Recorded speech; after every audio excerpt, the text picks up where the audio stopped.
Assalamualaikum warahmatullahi wabarakatuh. Yang terhormat Bapak Ibu dosen dan guru penguji UKIN. Salam sejahtera untuk kita semua. Selamat pagi. Perkenalkan saya mahasiswa PPG Guru Tertentu tahap 2 tahun 2025 di LPTK Universitas Negeri Manado. Bidang studi Bahasa Indonesia yang bernama Husain dengan NIM 25914225. Unit kerja SMA Negeri 5 Bau-Bau, Kota Bau-Bau, Provinsi Sulawesi Tenggara, siap melaksanakan praktik pembelajaran di Sekolah SMA Negeri 5 Bau-Bau, Kota Bau-Bau, Provinsi Sulawesi Tenggara, kelas 10 untuk mata pelajaran Bahasa Indonesia. Kiranya diperkenankan. Terima kasih. Assalamualaikum. Siap, 1, 2. Selamat pagi, Pak. 3, duduk. Apa kabarnya adik-adik? Baik. Sudah makan? Belum. Atau belum makan? Oke, baik. Sebelum kita memulai pelajaran hari ini, alangkah baiknya kita berdoa dulu agar kegiatan pembelajaran kita hari ini berjalan dengan lancar. Mohon berdiri semuanya dan ketua kelas untuk memimpin doa. Berdiri. Teman-teman, sebelum kita belajar, marilah kita berdoa menurut agama dan kepercayaan kita masing-masing. Doa dimulai.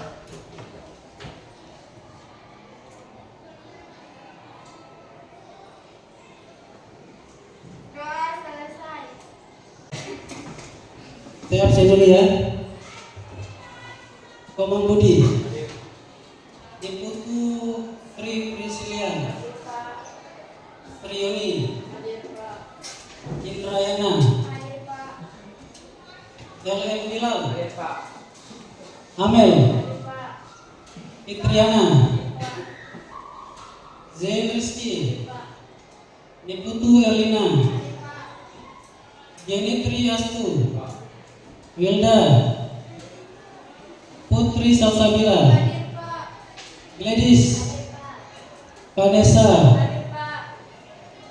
Iva. Hadir, Pak. Kailan. Hadir, Pak. Melati. Aswan. Hadir, Pak.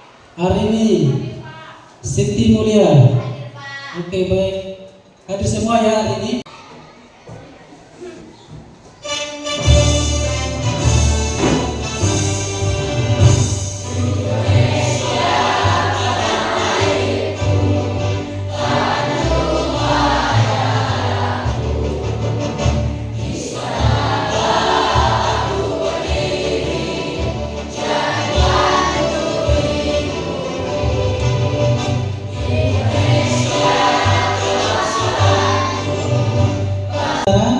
Saya ingin bertanya tentang pelajaran atau materi yang kita pelajari sebelumnya.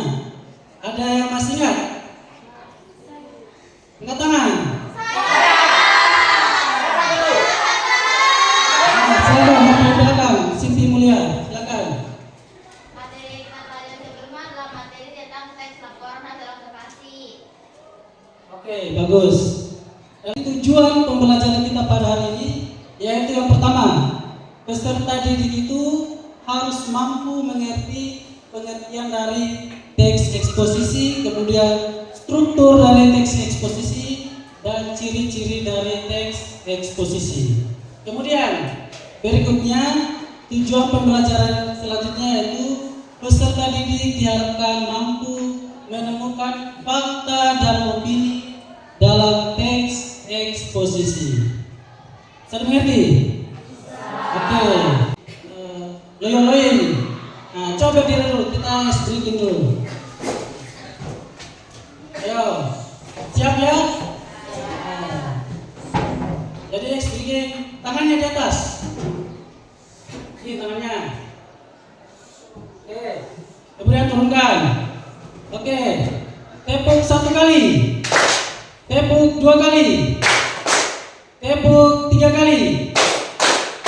Tepuk 2 kali. kali, 3 kali, 1 kali, 2 kali, 2 kali. Oke, baik. Silakan kembali. Jadi materi kita adalah tentang teks eksposisi. Ya, jadi ini adalah teks eksposisi. Pengertian dari teks eksposisi adalah menyajikan informasi jelas dan objektif dengan mendalam, menggunakan fakta, data, dan argumen. Kemudian tujuannya dari teks eksposisi adalah menyajikan informasi jelas dan objektif dengan mendalam, menggunakan fakta, data, dan argumen. Kemudian tujuannya adalah untuk memberikan pemahaman yang lebih baik, kemudian memperluas pengetahuan dan sudut pandang pembaca terkait topik yang akan dibahas. Mengerti? Oke, jadi teks eksposisi itu adalah sesuatu hal atau teks yang menyajikan informasi berdasarkan fakta dan data. Jadi bukan informasi yang berdasarkan opini. Kalau opini itu kan adalah sesuatu yang belum tentu terjadi atau sesuatu yang memungkinkan. Jadi belum tentu terjadi. Kalau eksposisi adalah teks yang memiliki fakta yang sudah benar-benar terjadi. Bisa mengerti? Oke. Selanjutnya, ya ini unsur-unsur dari teks eksposisi. Teks eksposisi memiliki gagasan seperti penilaian. Unsur-unsurnya, pertama penilaian. Apa yang dimaksud dengan penilaian? Maksudnya adalah pemahaman seseorang, kita berbicara masalah argumen. Pemahaman seseorang tentang peristiwa atau suatu hal. Dia masuk penilaian. Misalnya dalam sebuah kejadian, oh kejadian ini seperti ini, oh jadi seperti ini. Itu masuk dalam penilaian. Kemudian ada komentar, sama juga tadi bersama komentar. Kemudian ada saran dari penulis. Selain itu teks ini memang fakta yang sebenarnya seperti tadi ya. Jadi dia dengan fakta. Bisa dimengerti? Bisa. Oke. Kita lanjut. Ya, tujuan dari teks eksposisi yaitu adalah untuk menyampaikan informasi. Satu orang coba simpulkan dari materi kita hari ini. Siapa yang bisa? Ya, silakan Siti Mulia. Hari ini kita belajar tentang, menurut saya materi hari ini sebelumnya itu dari pengertian data posisi, ciri-cirinya, strukturnya, kayak kebawahannya. Oke, pada kegiatan berikutnya kita explaining lagi. Silakan berdiri kembali. Ini saya ini gampang sekali kayak loyo-loyo. Sekarang ini sudah dekat-dekat pulang kayak loyo-loyo. Ayo. Tepuk 1 kali. Tepuk 2 kali. 3 kali. 2 kali. 2 kali. 1 kali. 3 kali.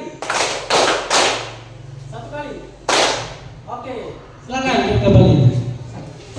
Silakan buat kelompok.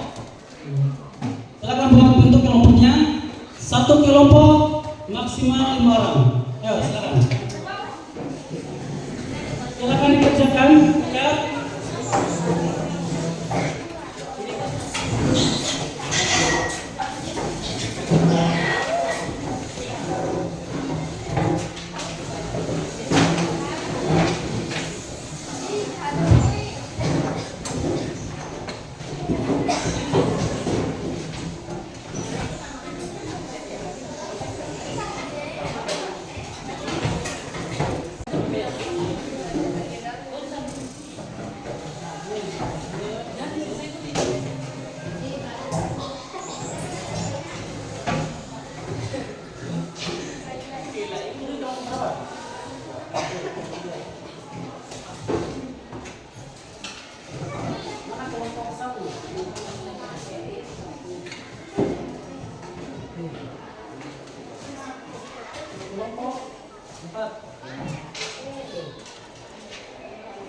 Oke, berikutnya setelah ditulis nama kelompoknya, kemudian nama-nama kelompoknya, itu kalian baca pertanyaan yang ada di LKPD-nya. Pertanyaannya itu berkaitan dengan teks yang ada di situ. Jadi kalian baca dulu teksnya, kemudian kalian jawab pertanyaan dari LKPD yang ada di depan kalian. Bisa mengerti? Oke, silakan dikerjakan.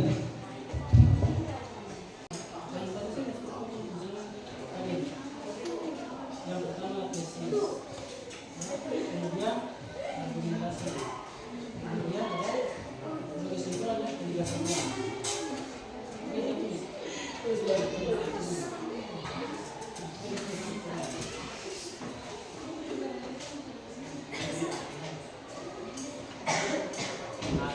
Yang pertama itu adalah tesis. Ayo yang lain sama kerjakan. Yang banyak cerita ya. Argumentasi.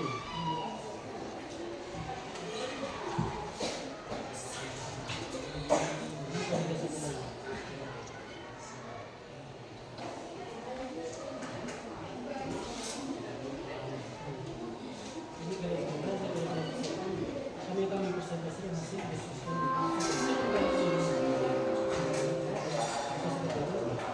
Kemudian kalian siapa yang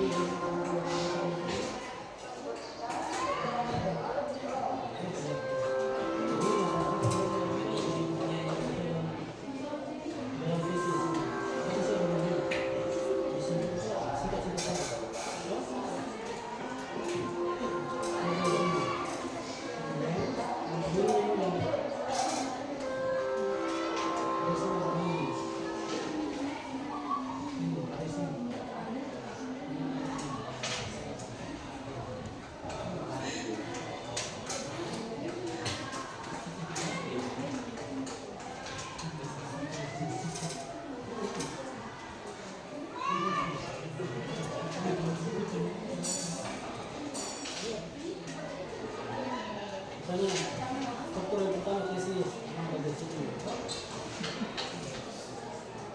Nanti setelah presentasi ini keseluruhan kelompok lain yang tidak kami. Nanti kelompok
semua, Assalamualaikum warahmatullahi wabarakatuh.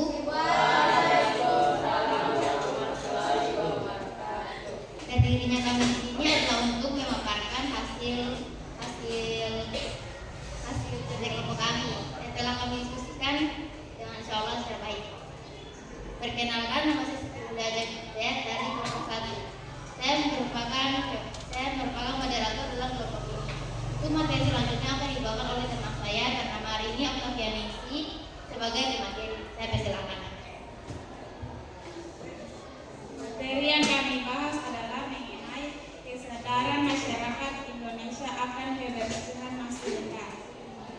Kami menentukan kalimat fakta dan opini dari teks ini. Contohnya adalah satu dari fakta. Jawabannya adalah dari data riset Kementerian Kesehatan diketahui hanya 20% dari total masyarakat Indonesia peduli terhadap kebersihan dan kesehatan. Kedua,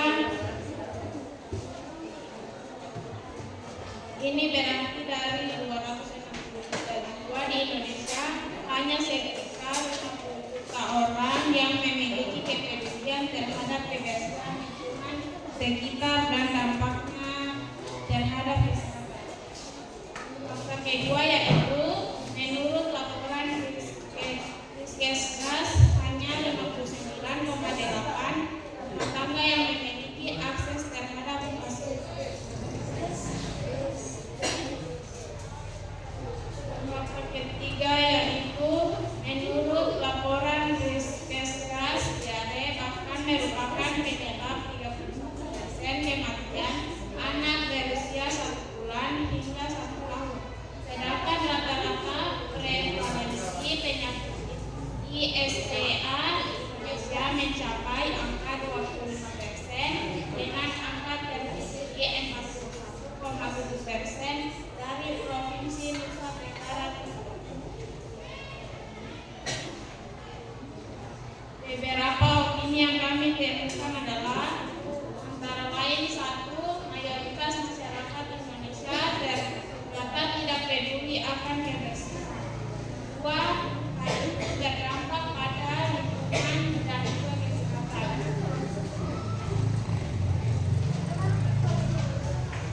3. Kesadaran masyarakat Indonesia yang masih rendah terhadap kebersihan berpengaruh besar terhadap kesehatan.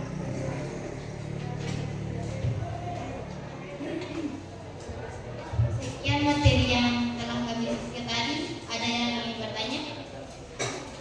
Silakan. Pertama,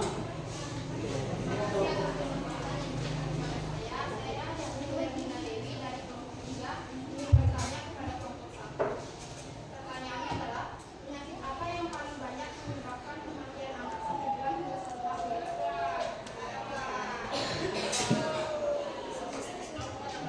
sebesar soalnya kita pakai mereka sudah. Perkenalkan, nama saya Melati dari kelompok 1. Saya ingin menjawab pertanyaan dari kelompok 3. Pertanyaannya adalah, penyakit apa yang paling banyak menyebabkan kematian anak 1 bulan hingga 1 tahun? Jawabannya adalah menurut laporan Riskesdas diare merupakan penyebab 31% kematian anak berusia 1 bulan hingga 1 tahun. Sedangkan rata-rata penyakit di Indonesia mencapai angka 25% dengan angka tertinggi 41,7% dari Provinsi Nusa Tenggara Timur. Sekian jawaban kami, dari kami. Ada yang ingin mengajukan pertanyaan lain? Kalau gitu saya tutup dengan mengucapkan wabillahi taufiq wal hidayah. Assalamualaikum warahmatullahi wabarakatuh.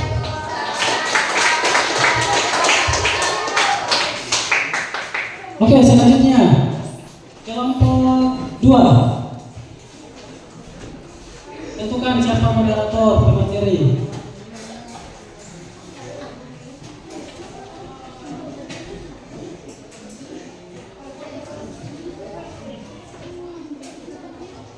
Assalamualaikum warahmatullahi wabarakatuh. Om Swastiastu, selamat pagi semuanya. Perkenalkan, nama saya Gladys Febrina P sebagai moderator atau pemandu dan rekan-rekan saya. Saya atas nama Iva Aprilia. Saya atas nama Vanessa Ayatul Arwin. Saya atas nama Putri Salsabila. Saya atas nama Firda Indriani. Berdirinya kami di sini akan membacakan hasil diskusi kami mengenai struktur teks eksposisi dengan judul yang akan dibacakan teman saya. Manfaat air untuk kesehatan. Struktur pertama, tesis. Tubuh manusia mengandung 70% air. Jadi air adalah cairan penting yang dibutuhkan oleh tubuh.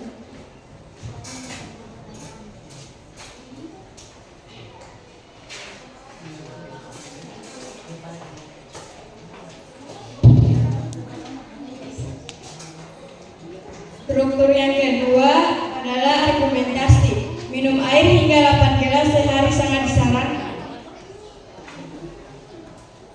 Memenuhi kebutuhan cairan dalam tubuh kita, itu juga bisa mencegah kulit kering.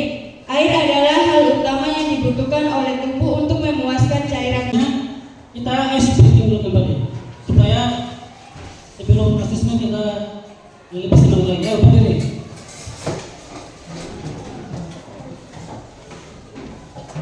Oke, siap? Tepuk 3. Tepuk 3. Tepuk 2. Tepuk 2. Tepuk 1. Tepuk 3. Tepuk 2. Tepuk 1, 2, 3. Oke, masih kurang fokus. Oke, silakan dulu kembali. Jadi kegiatan kita selanjutnya adalah evaluasi.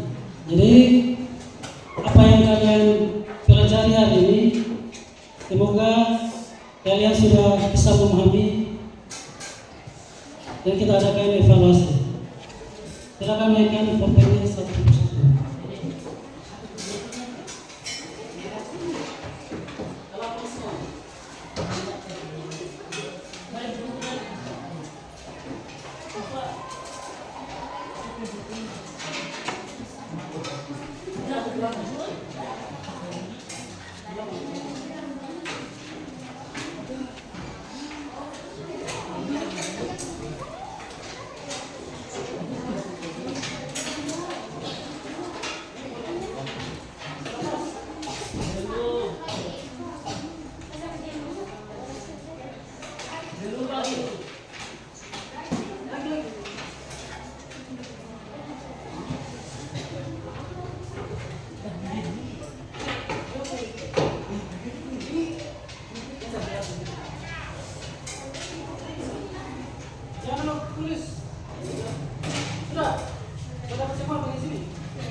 Perhatikan dulu. Sebelum dikerjakan, perhatikan dulu lembar kerjanya. Di situ ada nama, kemudian kelas dan mata pelajaran. Kalian tulis namanya kalian, kelasnya kalian, kemudian mata pelajaran hari ini yaitu bahasa Indonesia. Kemudian kalian jawab pertanyaan yang ada di lembar kerja kalian. Langsung jawab saja di situ. Ya, di situ ada 10 nomor. Silakan dikerjakan.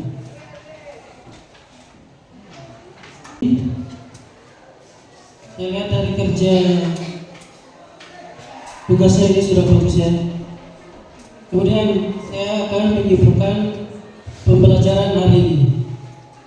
Jadi pembelajaran hari ini kita mempelajari tentang teks eksposisi. Kemudian teks eksposisi itu mempunyai 3 struktur. Ada yang masih ingat yang pertama apa? Yang pertama yaitu tesis. Kemudian struktur yang kedua yaitu argumentasi. Kemudian yang ketiga yaitu penegasan nilai. Ya, jadi itu ya struktur dari teks eksposisi ada 3. Harus kalian ingat itu. Ada tesis, argumentasi dan penegasan nilai. Kemudian ciri-ciri dari teks eksposisi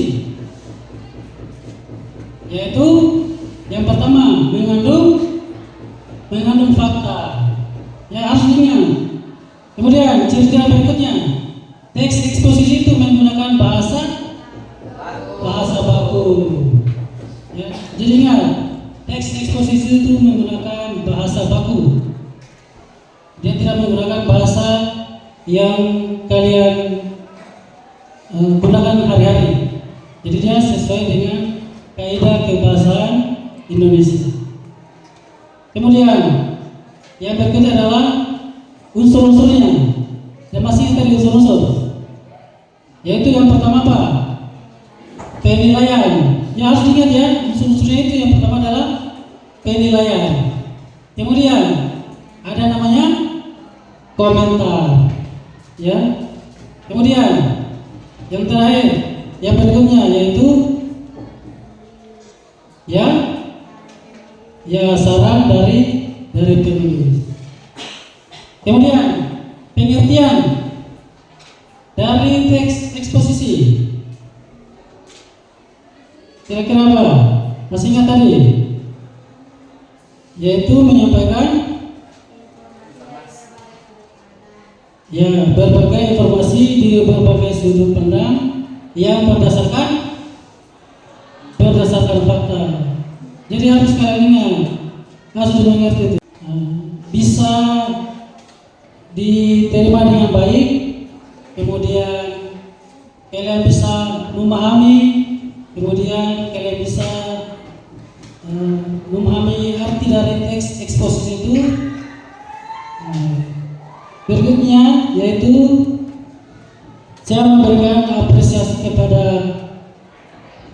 adik-adik semua yang sudah mengikuti pembelajaran hari ini, dari mendengarkan materi teks eksposisi, kemudian diskusi bersama kelompoknya, kemudian mempresentasikan hasil diskusi yang kalian kerjakan hari ini.